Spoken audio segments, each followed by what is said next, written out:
Welcome to Manalogics. Today we are going to discuss about continuation of economy. ఇందులో భాగంగా second 5 year plan గురించి మాట్లాడదామండి. So one of the most important plan మనకి second 5 year plan. మరి second 5 year plan కాలం ఎప్పటి నుంచి ఎప్పటి వరకి? ఫస్ట్ ప్లాన్ అయితే 1951 నుంచి 56 వరకి. మరి రెండో ప్లాన్ 56 నుంచి 61 వరకి. అంటే పీరియడ్ వచ్చేసి 1956 నుంచి 1961 వరకు రెండవ ప్రణాళిక యొక్క కాలం. మరి ఈ ప్రణాళిక మోడల్ని ఎవరు తయారు చేశారు? First plan model Harrod Domar. మరి రెండో ప్లాన్ మోడల్ ఎవరిది? PC Mahalanobis. So PC Mahalanobis plan మనకి సెకండ్ 5 ఇయర్ ప్లాన్ మోడల్. మరి ఈయన ఏ కంట్రీని ఫాలో అయ్యారు అంటే రష్యా దేశాన్ని ఫాలో అయ్యారు. అంటే రష్యాలో ఏ విధంగా అయితే ఈ ప్లాన్ని ఇంప్లిమెంట్ చేశారో అదే మోడల్ని ఫాలో అవుతూ ఇండియాలో కూడా సెకండ్ 5 ఇయర్ ప్లాన్ని తయారు చేశారు మనకి ఇతను పిసి మహలనోబిస్. మరి పిసి మహలనోబిస్ ఈ ప్లాన్లో ఏ మోడల్ని ఫాలో అయ్యారు అంటే 4 టైర్ మోడల్ని ఫాలో అయ్యారు. దీన్ని 4 రంగాల నమూనా అంటున్నామండి.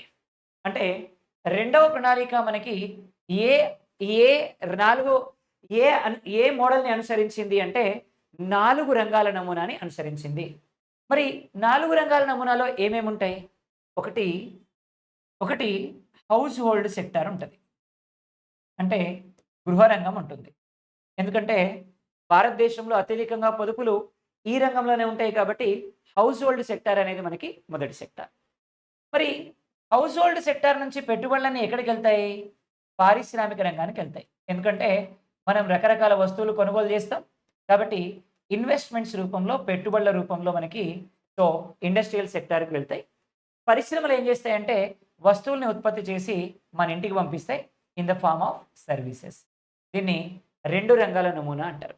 అంటే 2 రంగాల నమూనాలో మనకి ఏమేమి ఉంటాయి? హౌస్ హోల్డ్ ఉంటుంది, ఇండస్ట్రీస్ ఉంటాయి. ఈ రెండింటిని కలిపి మనం ఏమంటామంటే 2 రంగాల నమూనా అంటాం. హౌస్ హోల్డ్ సెక్టార్ నుంచి పెట్టుబడులన్నీ పరిశ్రమలకు వెళ్తే పరిశ్రమలు వస్తువులను ఉత్పత్తి చేసి మన ఇంటికి పంపిస్తే సేవా రూపంలో, అందుకని 2 రంగాల నమూనా అంటాం. మరి ఇంకా మనకి గవర్నమెంట్ సెక్టార్ ఉంటుంది, ప్రభుత్వ రంగం ఉంటుంది. ప్రభుత్వ రంగం ఏం చేస్తుంది అంటే హౌస్ హోల్డ్ సెక్టార్కి సబ్సిడీస్ ఇస్తుంది. అంటే పెన్షన్లు గింక్షన్లు ఇట్లాంటివన్నీ ఇస్తుందన్నమాట. దానివల్ల మనం ఏం చేస్తాం? ఇంకొన్ని గిన్నెలు ఎక్కువ కొనుక్కుంటాం. దానివల్ల మనకి ఇంట్లోకి ఎక్కువ గిన్నెలు వస్తాయి. మరి గవర్నమెంట్‌కి లాభం ఏంటి సార్? ఈ ఇండస్ట్రీస్ వీళ్ళకి ట్యాక్సులు కడతాయి. సో గవర్నమెంట్‌కి లాభం ఏంటి అంటే ఈ గవర్నమెంట్ ఇండస్ట్రీస్ వీళ్ళకి ట్యాక్సులు కడతాయి. దాని ద్వారా ప్రభుత్వానికి ఆదాయం వస్తది. దీన్నేమంటాం? 3 రంగాల నమూనా అంటాం. సో 3 రంగాల నమూనాలో ఏమేమి ఉంటాయి? ప్రభుత్వం ఉంటది, హౌస్ హోల్డ్ సెక్టార్ ఉంటది, ఇండస్ట్రీస్ ఉంటాయి. సో మనం వస్తువుల్ని పరిశ్రమల్లో కొనుక్కుంటే పరిశ్రమలు ప్రభుత్వానికి ట్యాక్సులు ఎక్కువ కడితే ప్రభుత్వం మనకి సబ్సిడీస్ ఇస్తదనమాట. ఇది 3 రంగాల నమూనా అంటాం మనం. అలాగే ఇంకొకటి మనకి భారతదేశంలో ఇన్వెస్ట్మెంట్స్ పెరగాలి. పెరగాలి అంటే పెట్టుబడులు పెరగాలి అంటే వేరే దేశం యొక్క కోఆపరేషన్ కూడా ఉండాలి. అందుకని మనకిక్కడ ఫారెన్ ఇన్వెస్ట్మెంట్స్ వస్తాయి. విదేశీ పెట్టుబడులు వస్తాయి. సో విదేశీ పెట్టుబడులు భారతదేశానికి వస్తే పరిశ్రమలు ఎక్కువ పెరుగుతాయి. సో పరిశ్రమలు పెట్టడానికి విదేశీ పరిశ్రమలకి గవర్నమెంట్ కొన్ని సబ్సిడీస్ ఇస్తుంది. కాబట్టి ఇండస్ట్రీస్ మనకి ఎక్కువ ట్యాక్సులు కడతాయి. అప్పుడు సబ్సిడీస్ ఎక్కువొస్తాయి. ఎక్కువగా కొనుగోలు జరుగుతాయి. మార్కెట్‌లో అంతా కూడా సో మనీ సప్లై అనేది పెరుగుతుంది. లేదు పరిశ్రమల్లో ఉత్పత్తి పెరుగుతుంది. దాని వల్ల ఆదాయం పెరుగుతుంది. దాని ద్వారా పర్ క్యాపిటా ఇన్‌కమ్ పెరుగుతుంది. దాని ద్వారా జాతీయ ఆదాయం పెరుగుతుంది. దేశం యొక్క అభివృద్ధి సాధ్యమవుతుంది అని ఈ రెండో ప్రణాళికలో వాళ్ళు ఆలోచించారనమాట. అందుకనే దీన్ని ఏమన్నామంటే 4 రంగాల నమూనా అంటాం. ఎవరిది 4 రంగాల నమూనా? పిసి మహలనోబిస్‌ది 4 రంగాల నమూనా. సో ఈయన 4 రంగాల నమూనాలో భాగంగా ఏం అమలు చేశారు దేశంలో? 1 ప్రభుత్వం ఉంటది, 2 విదేశీ పెట్టుబడులు ఉంటాయి, 3 గృహ రంగం ఉంటది, 4వది పరిశ్రమలు ఉంటాయి. ఈ 4గిటిని కలిపి మనం ఏమంటున్నామంటే 4 రంగాల నమూనా అంటున్నాం. ఈ 4 రంగాల నమూనాని భారతదేశంలో ఎన్నో ప్రణాళికలో అమలు చేసినాం మనమంటే రెండో ప్రణాళికలో అమలు చేయడం జరిగింది. అలాగే రెండవ ప్రణాళిక రెండవ ప్రణాళిక అమలు జరిగిన తర్వాత కొన్ని సమస్యలు ఎదుర్కొన్నాం మనం. ఏం సమస్యలంటే ఈ ప్రణాళికలో జాబ్ లెస్ గ్రోత్ రేట్ నమోదైందండి. So jobless growth rate అంటాం మనం.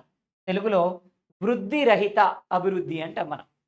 జాబ్‌లెస్ గ్రోత్ రేట్ నమోదైంది రెండో ప్రణాళిక కాలంలో.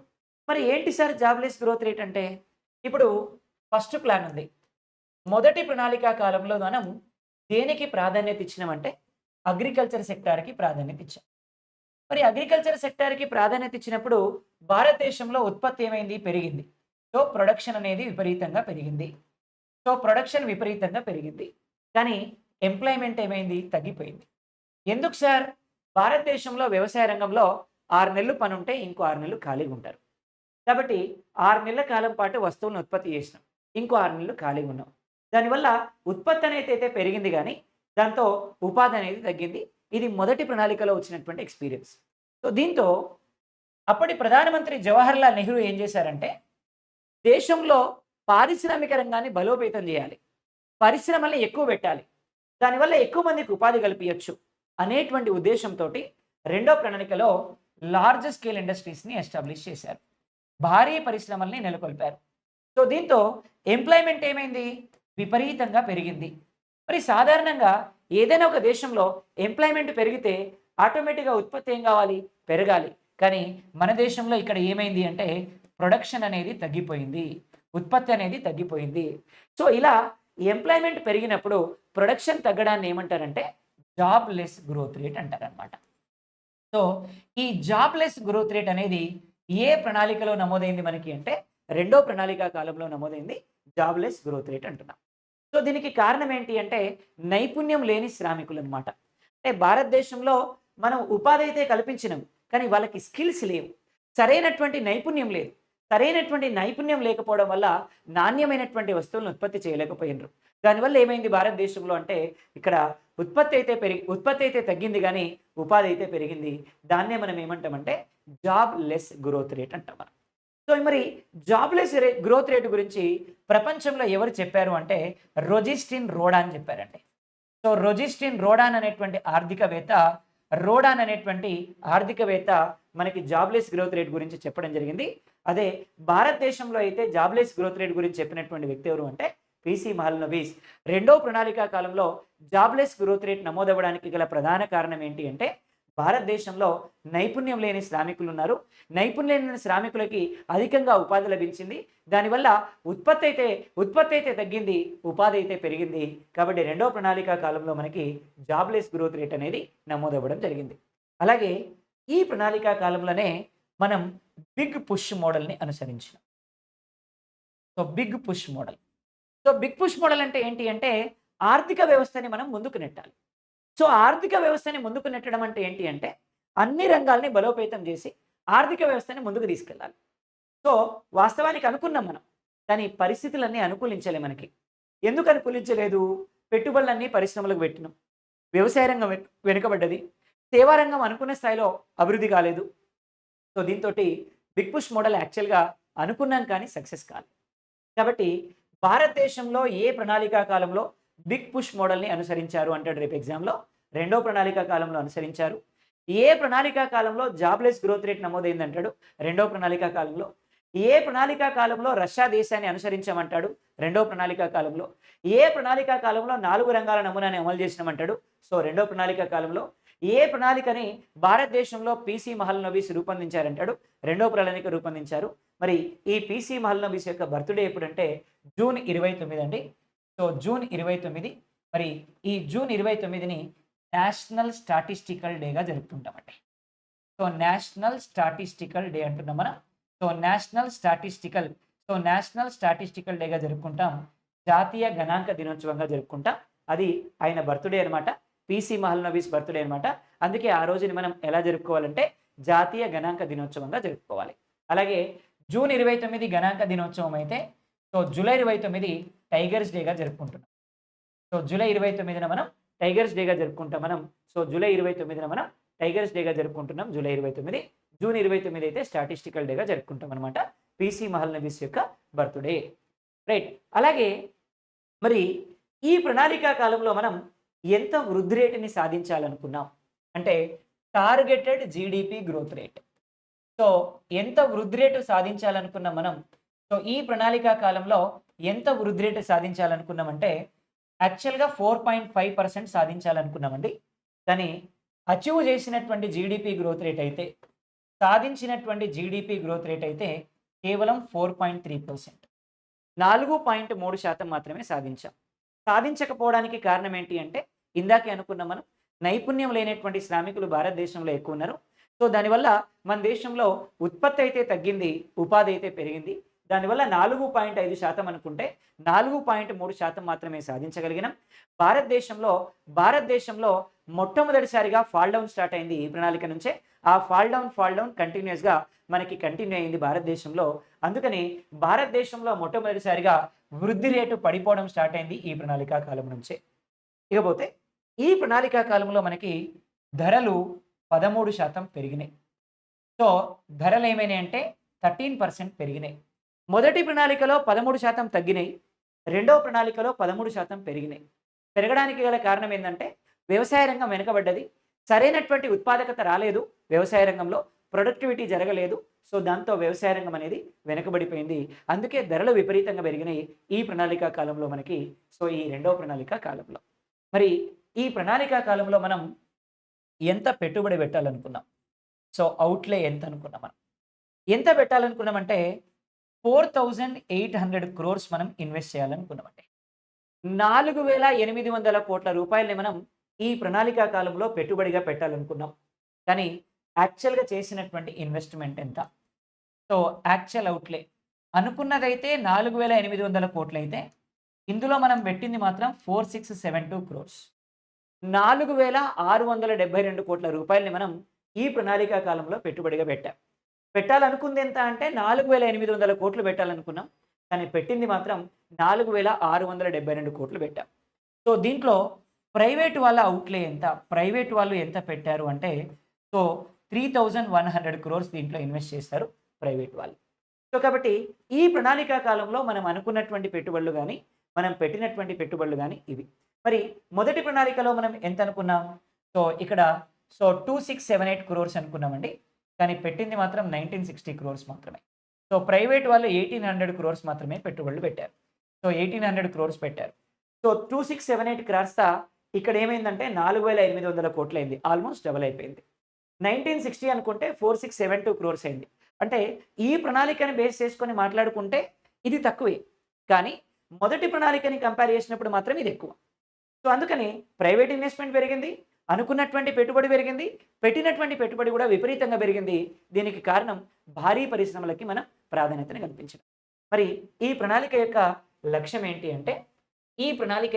ఏంటి అంటే, so, target of this plan ఏంటి అంటే లార్జ్ స్కేల్ ఇండస్ట్రీస్ అంటున్నాం మనం. సో, లార్జ్ స్కేల్ ఇండస్ట్రీస్ అంటున్నాం మనం. సో, భారీ పరిశ్రమలకి మనం ప్రాధాన్యత కల్పించడం ఈ ప్రణాళికా కాలంలో. సో, భారీ పరిశ్రమలకి ప్రాధాన్యత కల్పిస్తే ఒకేసారి పెద్ద మొత్తంలో ఇండస్ట్రీస్ పెడితే ఎక్కువ మందికి ఎంప్లాయ్‌మెంట్ ఇవ్వచ్చు. దానివల్ల ఉపాధి భారతదేశంలో విపరీతంగా పెరుగుద్ది అనేటువంటి ఆలోచనతోటి భారీ పరిశ్రమలకు ప్రాధాన్యత ఇచ్చినాం. కానీ కాలం కలిసి రాలే. నైపుణ్యం లేని శ్రామికులు ఎక్కువ ఉండడం వల్ల అనుకున్న దానికంటే బర్డెన్ మనకి పెరిగిపోయింది. అంటే జీతాలు ఇయ్యాల్సొచ్చింది, ఎంప్లాయ్‌మెంట్ కల్పించాల్సొచ్చింది. కానీ వాళ్ళకి ఇచ్చినటువంటి ఎంప్లాయ్‌మెంట్‌కి తగినట్టుగా భారతదేశంలో ఉపాధి అనేది జరగలేదు ఈ ప్రణాళికా కాలంలో మనకి. సో, రెండో ప్రణాళికా కాలంలో. మరి దీంట్లో ఏ ఏ రంగాలకి మనం ఎంత ఇన్వెస్ట్ చేశాం? వాస్తవానికి ఏమేం రంగాలుంటాయి? ఒకటి అగ్రికల్చర్ రంగం ఉంటుంది. సో, వ్యవసాయ రంగం ఉంటుంది. సో, అగ్రికల్చర్ సెక్టార్ ఉంటుంది. రెండోదేముంటుంది? రెండోదేముంటుంది అంటే సోషల్ సర్వీస్ సెక్టార్ ఉంటుంది. సాంఘిక సేవలు అంటాం మనం. సోషల్ సర్వీస్ ఉంటుంది. మూడోదేముంటుంది? ఎలక్ట్రిసిటీ ఉంటుంది. సో, ఎలక్ట్రిసిటీ ఉంటుంది థర్డ్ వన్. నాలుగోదేముంటుంది? ఇండస్ట్రీస్ ఉంటుంది. సో, ఇండస్ట్రీస్ అండ్ మినరల్స్ అంటాం మనం. సో, ఇండస్ట్రీస్ అండ్ మినరల్స్ అంటాం మనం. సో, పరిశ్రమలు మరియు ఖనిజాలు అంటాం మనం. ఐదోదేముంటుంది మనకి? సో, ఐదోదేముంటుంది మనకి అంటే ఇండస్ట్రీస్, మినరల్స్ తర్వాత ట్రాన్స్‌పోర్టేషన్ అండ్ కమ్యూనికేషన్ ఉంటుంది. సో, ట్రాన్స్‌పోర్టేషన్ అండ్ కమ్యూనికేషన్ ఉంటుంది. సో, రవాణా మరియు సమాచారం ఉంటుంది. సో, ఇవి మనకి సాధారణంగా మనం కేటాయింపులు జరిపేటువంటి రంగాలు. సో, ఈ 5 రంగాలకి ప్రతి ప్రణాళికలో మనం ప్రాధాన్యత ఇస్తాం. అప్ టు మనకి 10థ్ ప్లాన్ వరకి. సో, 10థ్ ప్లాన్ వరకి ఈ 5 రంగాలకి ప్రాధాన్యత కల్పించడం. ఆ తర్వాత దీంట్లో మనం సబ్ సెక్టార్స్‌కి కూడా కేటాయింపులు జరిపినామనమాట. సో, దానికి కారణం ఏంది అంటే 10వ ప్రణాళిక నుంచి రాష్ట్రాలు సొంతంగా ప్రణాళికలను రూపొందించుకోవడం స్టార్ట్ చేసినాయి. అందుకనే మనకి ఉపరంగాలకు కూడా కేటాయింపులు జరిగినాయన్నమాట. అందుకని 10వ ప్రణాళిక వరకే అంటే 9వ ప్రణాళిక వరకు మాత్రం ఈ 5 రంగాలకే కేటాయింపులు ఉంటాయి. మరి మొదటి ప్రణాళిక కాలంలో అగ్రికల్చర్ సెక్టార్‌కి ఎంత అనుకున్నామంటే 31% అనుకున్నాం. కానీ ఈ ప్రణాళికకు వచ్చేసరికి ఏమైంది అంటే 20.9% అయింది. సో ఫస్ట్ ప్లాన్‌లో మనం 31% అనుకున్నాం. కానీ ఈ ప్రణాళికకు వచ్చేసరికి ఎంత అయింది అంటే 20.9% అయింది. అలాగే మొదటి ప్రణాళిక కాలంలో సాంఘిక సేవలకి మనం 23.3% కేటాయింపులు జరిపాం. ఈ ప్రణాళికకు వచ్చేసరికి సో ఫస్ట్ ప్లాన్‌లో మనకిది 23.3% కేటాయింపులు జరిపినాం. సో ఫస్ట్ ప్లాన్‌లో మనకిది 23.3% కేటాయింపులు జరిపాం. కానీ ఈ ప్రణాళికకు వచ్చేసరికి అది 18.3% అయిందనమాట. సో రెండో ప్రణాళికలో సాంఘిక సేవల రంగానికి కేటాయించినటువంటి కేటాయింపులు ఎంత అంటే 18.3% కేటాయింపులు. అలాగే సో ఇక్కడికొచ్చేసరికి ఎలక్ట్రిసిటీకి మొదటి ప్రణాళికలో మనం 13.6% కేటాయింపులు జరిపాం. కానీ దీంట్లో కేవలం 9.6% కేటాయింపులు మాత్రమే జరిపాం. అంటే చేసిందేమో భారీ పరిశ్రమలకి కేటాయింపులు. చేసిందేమో పెట్టిందేమో భారీ పరిశ్రమలు. కానీ ఎలక్ట్రిసిటీకి మాత్రం 9.6% మాత్రమే కేటాయించాం. అంటే పెద్ద పరిశ్రమలు ఉన్నాయి గానీ కరెంట్ లేకుండా అయిపోయింది భారతదేశంలో. సో ఇది కూడా సెకండ్ ప్లాన్ ఫెయిల్ అవ్వడానికి ఒక ప్రధానమైనటువంటి కారణంగా మనం చెప్పుకోవచ్చు. అలాగే industries and service. So industries and మినరల్స్‌కి మొదటి ప్రణాళిక కాలంలో కేవలం 6% కేటాయింపులు మాత్రం జరిపాం. ఈ ప్రణాళికలో 24.1% కేటాయింపులు జరిపాం ఈ ప్రణాళికలో. అలాగే ట్రాన్స్‌పోర్టేషన్‌కి ఫస్ట్ ప్లాన్‌లో 27% కేటాయింపులు జరిపాం. ఈ ప్రణాళికలో కూడా 27% కేటాయింపులే జరిపాం. అంటే రెండవ ప్రణాళిక కాలంలో అత్యధికంగా కేటాయింపులు జరిపినటువంటి ప్రణాళిక ఏది అంటే ట్రాన్స్‌పోర్టేషన్ అండ్ కమ్యూనికేషన్. అందుకని దీన్ని ఏమంటారంటే రవాణా సమాచార ప్రణాళిక అని కూడా పిలుస్తారనమాట. రవాణా సమాచార ప్రణాళిక అంటారు. పీసీ మహల్నోబిస్ దీనికి మోడల్‌ని తయారు చేసిండు కాబట్టి నెహ్రూ నోబిస్ ప్రణాళిక అని పిలుస్తారు. నెహ్రూ నోబిస్ ప్రణాళిక అన్నా, రవాణా సమాచారం ప్రణాళిక అన్నా రెండో ప్రణాళికనే. సో అలాగే లీస్ట్ కేటాయింపులు దేనికి జరిపినామంటే ఎలక్ట్రిసిటీకి లీస్ట్ కేటాయింపులు జరిపినాం. సో హైయెస్ట్ ఏమో ట్రాన్స్‌పోర్టేషన్‌కి జరిపినాం. అలాగే హైయెస్ట్ ఏమో ట్రాన్స్‌పోర్టేషన్‌కి జరిపినాం. సో లీస్ట్ కేటాయింపులేమో ఎలక్ట్రిసిటీకి జరిపినాం మనం రెండవ ప్రణాళిక కాలంలో. ఇది రెండవ ప్రణాళికలో జరిపినటువంటి కేటాయింపులు ఓవరాల్‌గా మనకి ఇవన్నమాట.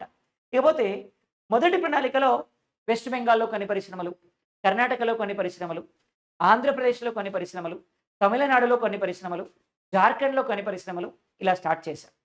మరి రెండో ప్రణాళికలో ఏం స్టార్ట్ చేసినామంటే ఇక్కడ 1955-56లో 1955-56 సంవత్సరంలో Rourkela iron and steel industry.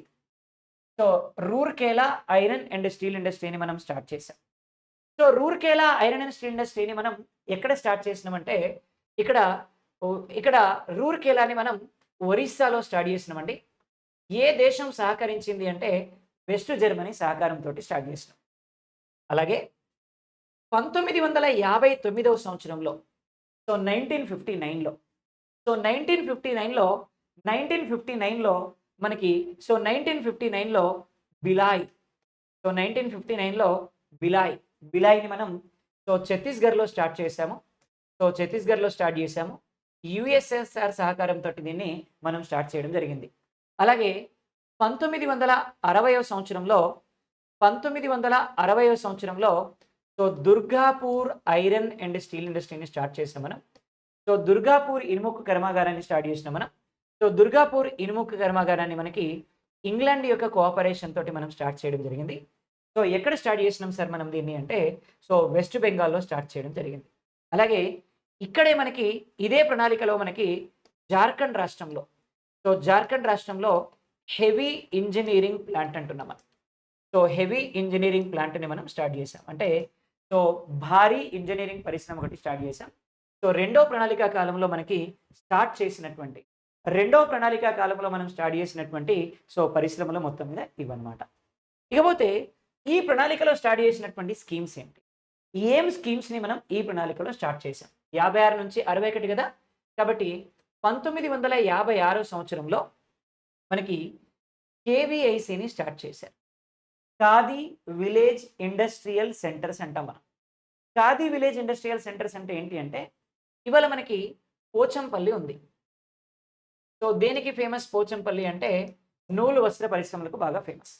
Ikat శారీస్‌కి బాగా ఫేమస్. గద్వాల్ ఉంది, పట్టు శారీస్‌కి బాగా ఫేమస్. సిరిసిల్ల ఉంది, కాటన్ పట్టు శారీస్‌లకి ఫేమస్. అలాగే మనకి ధర్మవరం ఉంది, పట్టు శారీస్‌కి ఫేమస్. కంచి ఉంది, పట్టుకు ఫేమస్. అలాగే మనకి ఇంకా సిద్దిపేట ఉంది, గొల్లభామ శారీస్‌కి ఫేమస్. ఇలా రకరకాల శారీస్ మన దగ్గర తయారవుతా ఉన్నాయి. మరి దీన్ని బేస్ చేసుకొని ఈ పరిశ్రమల్లో ఒకప్పుడు ఏ విధంగా ఉండేదంటే, వీళ్ళే ఏం జేయాలా? కాటన్‌ని కొనుక్కోవాలి. ఇక్కడ ఉండేటువంటి చేనేత కార్మికులే నూలు కొనుక్కోవాలి, పట్టు కొనుక్కోవాలి, తర్వాత కాటన్‌ని కొనుక్కోవాలి. వాళ్ళే వస్తువులను ఉత్పత్తి చేయాలి. వాళ్ళే అమ్మాలి. దీనివల్ల ఏమవుతుంది? నష్టపోయేవాళ్ళు ఆర్థికంగా. అందుకని ఏం చేశారంటే, ఈ రంగాన్ని బలోపేతం చేయడానికి ప్రతి రాష్ట్రం కోఆపరేటివ్ సొసైటీస్‌ని స్టార్ట్ చేసింది. ఇందులో భాగంగా 1976లో ఆప్కో అనేది స్టార్ట్ అయింది. ఆంధ్రప్రదేశ్ కోఆపరేటివ్ ఫెడరేషన్ స్టార్ట్ అయింది. వీళ్ళేం చేస్తారు? వీళ్ళు తయారు చేసినటువంటి ఉత్పత్తులన్నిటిని తీసుకెళ్ళి సిటీస్‌లో ఎగ్జిబిషన్ పెడతారు. ఇవాళ సిటీస్‌లో ఎగ్జిబిషన్స్ నడుస్తా ఉన్నాయి గదా! అలాంటి ఎగ్జిబిషన్స్‌లో పెడతారు. ఎగ్జిబిషన్‌లో వీటిని అమ్మినప్పుడు వాటికొచ్చేటువంటి లాభాలను ఏం చేస్తారంటే, ఈ రంగానికి కేటాయింపులు జరుపుతారు. దానివల్ల ఏమవుతుంది? సో, ఈ చేనేత రంగానికి మనం సహకారాలు అందించినట్టుగా ఉంటుందన్నమాట. అందుకని వీళ్ళు ఆప్కోని స్టార్ట్ చేశారు. 2014 జూన్ 2 తర్వాత తెలంగాణ రాష్ట్రం ఏర్పడ్డ తర్వాత ఈ ఆప్కో కాస్త ఏమైందంటే టెస్కో అయింది. తెలంగాణ స్టేట్ కోఆపరేటివ్ ఫెడరేషన్‌గా మారింది తర్వాత కాలంలో. మరి దీన్ని బేస్ చేసుకొని మనం ఏమంటున్నామంటే, దేశంలోనే మొట్టమొదటిసారిగా టెక్స్‌టైల్ పార్క్. సో, దేశంలో మొట్టమొదటి టెక్స్‌టైల్ పార్క్‌ని హర్యానాలో స్టార్ట్ చేశారండి. సో, దేశంలో మొట్టమొదటి టెక్స్‌టైల్ పార్క్‌ని ఎక్కడ స్టార్ట్ చేశారంటే హర్యానా. సో, హర్యానాలో స్టార్ట్ అయింది మనకి దేశంలోనే మొట్టమొదటి టెక్స్‌టైల్ పార్క్. సో, దేశంలో మొట్టమొదటి టెక్స్‌టైల్ పార్క్ ఎక్కడ స్టార్ట్ అయింది? హర్యానాలో స్టార్ట్ అయింది. సో, హర్యానాలో స్టార్ట్ అయింది. దేశంలో దేశంలో మొట్టమొదటి పార్క్. సో, మొట్టమొదటి టెక్స్‌టైల్ పార్క్ ఎక్కడ స్టార్ట్ అయిందంటే హర్యానా. హర్యానాలో స్టార్ట్ అయిందండి.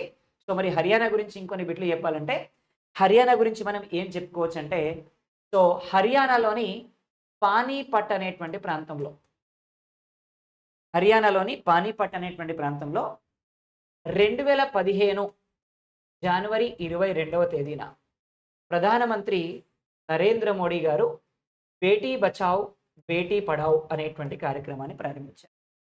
హర్యానాలోని పానీపట్‌లో 2015 జనవరి 22న నరేంద్ర మోడీ గారు బేటీ బచావ్, బేటీ పఢావ్ అనేటువంటి కార్యక్రమాన్ని ప్రారంభించారు. ఈ కార్యక్రమాన్ని dream program of Narendra Modi అంటారు. So, dream program of Narendra Modi అంటారు బేటీ బచావ్, బేటీ పఢావ్ అనేటువంటి కార్యక్రమాన్ని. సో, ఏంటి ఉద్దేశ్యం అంటే ఉమెన్ ఎంపవర్‌మెంట్, గర్ల్ డెత్ రేట్‌ని డిక్రీజ్ చేయడానికి. సో, ఇప్పుడు చాలామంది భ్రూణ హత్యలు చేస్తున్నారు. సో, చిన్నప్పుడే మనకి టెస్టులు చేసి, అవి చేసి ఆడపిల్లల్ని చంపేస్తున్నారు. అలా చేయకుండా ఉండడం కోసం ఈ కార్యక్రమాన్ని ప్రారంభించారు. బేటీ బచావ్, బేటీ పఢావ్. అమ్మాయిలే దేశానికి దిక్సూచీలు అనేటువంటి ఉద్దేశంతోటి స్టార్ట్ చేసినటువంటి కార్యక్రమం బేటీ బచావ్, బేటీ పఢావ్ అనేటువంటి కార్యక్రమం. హర్యానాలోని పానీపట్‌లో 2015 జనవరి 22న స్టార్ట్ అయింది మనకి ఈ కార్యక్రమం. మరి ఇదే రోజున ఈ 2015 జనవరి 22వ తేదీననే ఏం కార్యక్రమం స్టార్ట్ అయింది మనకి? ఇంకో కార్యక్రమం ఏం స్టార్ట్ అయింది మనకి అంటే, సో, ఇంకో కార్యక్రమం ఏమి స్టార్ట్ అయింది అంటే, ఇక్కడే మనకి సుకన్య సమృద్ధి యోజన అనేటువంటి కార్యక్రమం స్టార్ట్ అయింది. సుకన్య సమృద్ధి యోజన అనేటువంటి కార్యక్రమం స్టార్ట్ అయిందండి. ఇదే రోజున స్టార్ట్ అయింది.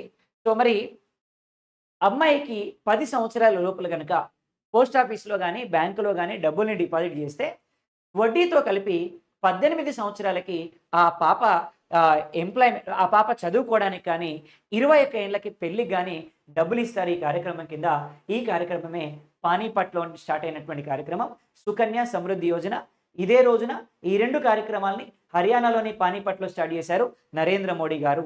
సో, దేశంలో మొదటి టెక్స్‌టైల్ పార్క్ స్టార్ట్ అయింది హర్యానాలో. హర్యానాలోని పానీపట్‌లో మనకి ఈ ప్రోగ్రామ్ స్టార్ట్ అయిందనమాట. Very, very important program. మరి హర్యానాలోని పానీపట్‌లోనే 1526 సంవత్సరంలో మొదటి పానీపట్ వార్ జరిగింది. సో, మొదటి పానీపట్ యుద్ధం జరిగింది 1526 సంవత్సరంలో ఇబ్రహీం లోడీకి మరియు బాబర్‌కి మధ్య జరిగింది. సో, ఈ యుద్ధంలో బాబర్ గెలిచిండు. భారతదేశంలో మొఘల్ సామ్రాజ్యాన్ని స్థాపించిండు. సో, మొఘల్ సామ్రాజ్యాన్ని స్థాపించిండు మనకి బాబర్. సో, ఈ యుద్ధం ద్వారానే. సో, మొదటి పానీపట్ యుద్ధం ద్వారానే. సో, మొదటి పానీపట్ యుద్ధం సో, ఇక్కడే హర్యానాలోని పానీపట్‌లో జరిగింది. సో, బాబర్ గెలిచి భారతదేశంలో మొఘల్ సామ్రాజ్య స్థాపనకి నాంది పడ్డటువంటి యుద్ధం పానిపట్ యుద్ధం. రెండో పానిపట్ యుద్ధం అక్బర్కి మరియు హేమూకి మధ్య జరిగింది. సో అక్బర్కి మధ్య హేమూకి మధ్య జరిగింది. రెండో పానిపట్ యుద్ధం జరిగింది. సో మనకి పానిపట్లో, సో ఇది పానిపట్ వార్. ఎక్కడ పానిపట్ వచ్చిన ఈ బిట్లన్నీ గుర్తుండాలి. సో బాబర్ అంటే ఏమన్నాం సార్ అంటే, భారతదేశంలో మొఘల్ సామ్రాజ్యాన్ని స్థాపించినటువంటి వ్యక్తి బాబర్. జాగ్రఫీలో కూడా బాబర్ వస్తుంది. బాబర్ అంటే ఏంటి జాగ్రఫీలో అంటే గులకరాలతో కూడినటువంటి మైదానం. సో గులకరాలతో కూడినటువంటి మైదానాన్ని బాబర్ అంటారు జాగ్రఫీలో. ఎందుకంటే ఒక నది పక్కన కొన్ని రాళ్ళు పడి ఉంటాయి, ఆ రాళ్ళని ఏమంటారంటే బాబర్లు అంటారు. అట్లా గులకరాలతో కూడినటువంటి మైదానం, రాక్ ప్లేన్స్ ని బాబర్ అంటారు. ఆ బాబర్ వేరు, ఈ బాబర్ వేరు. ఈ బాబర్ భారతదేశంలో మొఘల్ సామ్రాజ్యాన్ని స్థాపించినటువంటి వ్యక్తి. సో ఈయన పానిపట్ యుద్ధంలో గెలిచి భారతదేశంలో లోడి సామ్రాజ్యాన్ని అంతం చేసి భారతదేశంలో మొఘల్ సామ్రాజ్యాన్ని స్థాపించినటువంటి వ్యక్తి. అలాగే భారతదేశంలో అత్యల్ప లీస్ట్ సెక్స్ రేషియో, అత్యల్ప సెక్స్ రేషియో కలిగినటువంటి రాష్ట్రం ఏది అంటే హర్యానా. రైట్. స్త్రీ పురుష నిష్పత్తి భారతదేశంలో అత్యల్పంగా కలిగినటువంటి రాష్ట్రం ఏది అంటే మనకి హర్యానా రాష్ట్రం. 2011 జనాభా లెక్కల ప్రకారం అత్యధికంగా ఉన్నటువంటి రాష్ట్రం ఏది అంటే కేరళ రాష్ట్రం. ఏ రాష్ట్రం అంటే కేరళ రాష్ట్రంలో అత్యధికంగా ఉంది. అత్యధికంగా భారతదేశంలో సెక్స్ రేషియో కలిగినటువంటి రాష్ట్రం ఏది అంటే కేరళ. సో 1000 మెంబర్స్ మేల్స్ ఉంటే 1084 ఫీమేల్స్ ఉన్నారు మనకి ఈ రాష్ట్రంలో. 84 మంది ఎక్కువ ఉన్నారు కేరళ రాష్ట్రంలో. భారతదేశంలోనే మొట్టమొదటిసారిగా మెనిస్ట్రియేషన్ లీవ్స్ ని శాంక్షన్ చేసినటువంటి రాష్ట్రం మనకి కేరళ రాష్ట్రం. స్త్రీలకి ప్రసూతి సెలవులని కేటాయించినటువంటి మొట్టమొదటి రాష్ట్రం భారతదేశంలో ఏది అంటే కేరళ రాష్ట్రం. మరి స్త్రీల కోసం ప్రత్యేకంగా మెనిస్ట్రియేషన్ లీవ్స్ ని కేటాయించింది ఈ రాష్ట్రంలో, కేరళ రాష్ట్రంలో. మరి సో ఇక్కడే అత్యల్ప సెక్స్ రేషియో ఉంది మనకి హర్యానా రాష్ట్రంలో. అందుకని ఈ కార్యక్రమాన్ని ప్రారంభించారు మనకి ఈ ప్రాంతంలో. ఇక్కడ హర్యానా వచ్చిన ఈ బిట్లని గుర్తుండాలి, వెరీ వెరీ ఇంపార్టెంట్. సో కాబట్టి కేవీఐసి అనేటువంటి ప్రోగ్రామ్ మనకి దేశంలో మొట్టమొదటి టెక్స్టైల్ ఫ్యాక్టరీ మనకి హర్యానాలో ప్రారంభించడం జరిగింది. అదే భారతదేశంలో మొట్టమొదటి ఇండస్ట్రియల్ పార్కునైతే మనకి గుజరాత్లో స్టార్ట్ చేశారు. భారతదేశంలో మొట్టమొదటి ఇండస్ట్రియల్ పార్క్ ఏ రాష్ట్రంలో స్టార్ట్ అయింది అంటే మనకి గుజరాత్లో స్టార్ట్ అయిందండి. ఈరోజు కేవీఐసి అనేటువంటి కార్యక్రమం ప్రధానమంత్రి ఎంప్లాయ్మెంట్ యోజన కింద పనిచేస్తుంది. సో ప్రధానమంత్రి ఎంప్లాయ్మెంట్ యోజన కార్యక్రమాన్ని 2014 సంవత్సరంలో స్టార్ట్ చేశారు. సో ప్రస్తుతం ఈ కార్యక్రమాన్ని దీంట్లో కలిపేశాను అనమాట. ప్రధానమంత్రి ఎంప్లాయ్మెంట్ యోజన అనేటువంటి కార్యక్రమంలో ఇది 1956లో స్టార్ట్ అయినటువంటి కేవీఐసి అనేటువంటి కార్యక్రమం. సో ఫస్ట్ కార్యక్రమం 1956లో కేవీఐసి అనేటువంటి ప్రోగ్రామ్ స్టార్ట్ అయింది. ఖాదీ విలేజ్ ఇండస్ట్రియల్ సెంటర్స్ అంటాం. అలాగే సెకండ్ ప్రోగ్రామ్ ఏమన్నామంటే ఇదే 1956 సంవత్సరంలో ఎల్ఐసి నేషనలైజేషన్ జరిగింది. సో ఎల్ఐసి నేషనలైజేషన్ అంటున్నాం మనం. సో ఎల్ఐసి నేషనలైజేషన్ అంటున్నాం. So life insurance corporation of ఇండియాని జాతీయం చేశారు. ఒకసారి దీని గురించి మాట్లాడుకుంటే ఇండియాలోనే ఫస్ట్ ఇన్సూరెన్స్ కంపెనీ. సో భారతదేశంలో మొట్టమొదటి ఇన్సూరెన్స్ కంపెనీ ఏంటి అంటే ఓరియంటల్ ఇన్సూరెన్స్ కంపెనీ 1818లో స్టార్ట్ చేశారు. 1818లో ఓరియంటల్ ఇన్సూరెన్స్ కంపెనీ స్టార్ట్ అయింది. సో భారతదేశంలో మొట్టమొదటి ఇన్సూరెన్స్ కంపెనీ ఇదే. ఆ తర్వాత 1955 సంవత్సరంలో ఎల్ఐబి స్టార్ట్ అయింది. లైఫ్ ఇన్సూరెన్స్ బోర్డు స్టార్ట్ అయింది. సో దీన్ని 1956లో ఎల్ఐసిగా మార్చారు. సో ఈ ఎల్ఐసి 1999 వరకు గవర్నమెంట్ సెక్టార్లోనే పనిచేసింది, గవర్నమెంట్ రంగంలోనే పనిచేసింది. సో ఈ 1999లో ఐఆర్డిఏ స్టార్ట్ అయింది. ఇన్సూరెన్స్ రెగ్యులేటింగ్ డెవలప్మెంట్ అథారిటీ అంటాం మనం. So insurance regulating development authority ఎప్పుడైతే స్టార్ట్ అయిందో, ఇది స్టార్ట్ అయిన తర్వాత ఈ ఎల్ఐసి ఇప్పుడు ప్రైవేటు గవర్నమెంట్ రెండు రంగాల్లో కూడా పనిచేస్తుంది అనమాట. ప్రైవేట్ గవర్నమెంట్ రెండింటి కింద పనిచేస్తుంది ప్రస్తుతం ఎల్ఐసి. ఈరోజు మన ఎల్ఐసిని ప్రైవేటైజ్ చేయబోతున్నామని చెప్పి నిర్మలా సీతారామన్ గారు ప్రకటించడం జరిగింది. మరి ఈ ఐఆర్డిఏ అనేది ఏ కమిటీ సూచనల మేరకి ఏర్పడింది అంటే మల్హోత్రా కమిటీ సూచనల మేరకి ఏర్పడింది. సో భారతదేశంలో ఇన్సూరెన్స్ రంగంలో సంస్కరణలు తీసుకురావడానికి నియమించిన కమిటీ ఏది అంటే మల్హోత్రా. ఇన్సూరెన్స్ రంగంలో సంస్కరణలు తీసుకురావడానికి నియమించిన కమిటీ మల్హోత్రా కమిటీ. మరి ఐఆర్డిఏ యొక్క ప్రధాన కార్యాలయం ఎక్కడుంది అంటే హైదరాబాద్లో ఉంది. మరి ఇదే హైదరాబాద్లో నేషనల్ ఇన్స్టిట్యూట్ ఆఫ్ న్యూట్రిషన్ ఉంది. మరి ఇదే హైదరాబాద్లో ఇఫ్లో ఉంది, English and foreign languages university ఉంది. సో ఇదే హైదరాబాద్లో మనకి ఇంకా ఇంకా మనకి ఏముందంటే ఎన్ఎఫ్సి ఉంది, న్యూక్లియర్ ఫ్యూయల్ కాంప్లెక్స్ ఉంది. ఇదే హైదరాబాద్లో. మరి ఇదే హైదరాబాద్లో ఇక్రిసాట్ కూడా ఉంది. సో ఇక్రిసాట్ ఉంది. సో ఇదే హైదరాబాద్లో ఎన్జిఆర్ఐ కూడా ఉంది. సో మరి ఇదే హైదరాబాద్లో బిహెచ్ఈఎల్ ఉంది. ఇదే హైదరాబాద్లో హాల్ ఉంది. ఇదే హైదరాబాద్లో మిధాని ఉంది. ఇదే హైదరాబాద్లో డిఆర్డిఓ కూడా ఉంది. రైట్, ఇవన్నీ కూడా మన హైదరాబాద్ చుట్టూ ఉన్నాయి. ఈ క్రింది వాన్లో హైదరాబాద్లో లేనటువంటి ఆర్గనైజేషన్ ఏది అంటాడు. కాబట్టి వీటన్నిటిని గుర్తుపెట్టుకోవాలి, very important. IRDA head quarters ఎక్కడంటే హైదరాబాద్. సో హైదరాబాద్లో ఉంది IRDA, insurance regulating development authority of India. So Malhotra committee సూచనల మేరకు ఇన్సూరెన్స్ రంగాన్ని భారతదేశంలో బలోపేతం చేయడం జరిగింది. 1956లో ఎల్ఐసి నేషనలైజేషన్ జరిగింది. అలాగే ఇంకా మనకి 1957లో 1957 సంవత్సరంలో 1957 సంవత్సరంలో ఆర్బీఐ ఏం చేసింది అంటే మినిమం రిజర్వ్ రేషియో సిస్టమ్ని తీసుకొచ్చింది. సో కనీస నిల్వల నిష్పత్తి పద్ధతిని తీసుకొచ్చింది. సో ఈ కనీస నిల్వల నిష్పత్తి పద్ధతి యొక్క ఉద్దేశం ఏంటి అంటే భారతదేశంలో కరెన్సీని ముద్రిస్తారనమాట. సో భారతదేశంలో కరెన్సీని ముద్రించడానికి ఉపయోగించేటువంటి పద్ధతి ఏంటి అంటే ఎంఆర్ఆర్ 1957లో తీసుకొచ్చారు. మరి ఈ ఎంఆర్ఆర్ ప్రకారం భారతదేశంలో ఎంత నిల్వలు ఉండాలి అంటే 200 crores నిల్వలు ఉండాలండి. ఇందులో 115 కోట్ల విలువైనటువంటి బంగారం ఉండాలి, 85 కోట్ల విలువైనటువంటి ఫారెన్ కరెన్సీ ఉండాలి. ఉంటే మనం కరెన్సీని ముద్రించవచ్చు. సో భారతదేశంలో 200 కోట్ల రూపాయల కరెన్సీని మనం ముద్రించాలంటే ఎంఆర్ఆర్ నిల్వలు ఉండాలి. మరి ఇదే సంవత్సరంలో 1957-58లో నాఫెడ్ని స్టార్ట్ చేశారు, నేషనల్ అగ్రికల్చర్ ఫెడరేషన్ అంట. సో ఇది అగ్రికల్చర్ మార్కెటింగ్లో అపెక్స్ బాడీ అంటున్నాం మనం. సో అగ్రికల్చర్ మార్కెటింగ్లో దీన్ని మనం అపెక్స్ బాడీ అని పిలుస్తున్నామండి. సో అత్యున్నత సంస్థ అనమాట. అగ్రికల్చర్ మార్కెటింగ్కి సంబంధించి అత్యున్నత సంస్థ ఏది అంటే మనకి నాఫెడ్ అంటున్నామని. అదే మార్కెటింగ్ రంగానికి సంబంధించినటువంటి అపెక్స్ బాడీ ఏది అంటే మనకి సెబీ అవుతుంది. SEBI, security exchange board of India అనేది మార్కెటింగ్ రంగంలో అపెక్స్ బాడీ, అత్యున్నత సంస్థ. దీన్ని 1988లో షేర్వానీ కమిటీ సూచనల మేరకు స్టార్ట్ చేశారు. దీన్ని సెబీని షేర్వానీ కమిటీ సూచనల మేరకి 1988లో స్టార్ట్ చేశారు. సో అగ్రికల్చర్ మార్కెటింగ్కి సంబంధించి అపెక్స్ అయితే నాఫెడ్, మార్కెటింగ్ రంగానికి సంబంధించి అపెక్స్ అయితే సెబీ 88లో స్టార్ట్ అయింది. షేర్వానీ కమిటీ సూచనల మేరకు స్టార్ట్ అయింది. సో ఇది హెడ్ క్వార్టర్స్ ఎక్కడుంది అంటే బొంబాయిలో ఉంది. సో నాఫెడ్ యొక్క హెడ్ క్వార్టర్స్ కూడా ఎక్కడుంది అంటే బొంబాయిలోనే ఉంది. ఇది 1957-58లో స్టార్ట్ చేసినటువంటిది మనకి. అలాగే 1960లో మనకి ఏం స్టార్ట్ చేశారు అంటే 1960లో మనకి ఏం స్టార్ట్ చేశారు అంటే సో ఇక్కడ ఇంటిగ్రేటెడ్ రీజనల్ డిస్ట్రిక్ట్ ప్రోగ్రామ్ అనేటువంటి ఒక ప్రోగ్రామ్, అగ్రికల్చర్ డిస్ట్రిక్ట్ ప్రోగ్రామ్ అని ఒక ప్రోగ్రామ్ స్టార్ట్ చేశారు. ఐఏడిపి అంటాం మనం. ఐఏడిపి అనేటువంటి ప్రోగ్రామ్ ఏంటి అంటే ఇంటెన్సివ్ అగ్రికల్చర్ డిస్ట్రిక్ట్ ప్రోగ్రామ్ అంటాం. సో ఇంటెన్సివ్ అగ్రికల్చర్ డిస్ట్రిక్ట్ ప్రోగ్రామ్ని 7 డిస్ట్రిక్ట్స్లో స్టార్ట్ చేశారు as a pilot program.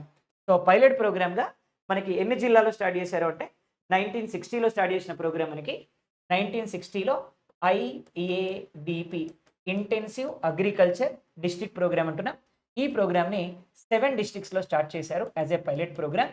So మరి ఏ జిల్లాలో స్టార్ట్ చేశారంటే ఒకటి రాజస్థాన్లోని పాలి అనేటువంటి జిల్లాలో స్టార్ట్ చేశారు. రెండోది బీహార్లోని షాబాద్ అనేటువంటి జిల్లాలో స్టార్ట్ చేశారు. అలాగే మధ్యప్రదేశ్లోని రాయ్పూర్ అనేటువంటి జిల్లాలో స్టార్ట్ చేశారు. అలాగే యూపీలోని అలీగఢ్ అనేటువంటి జిల్లాలో స్టార్ట్ చేశారు.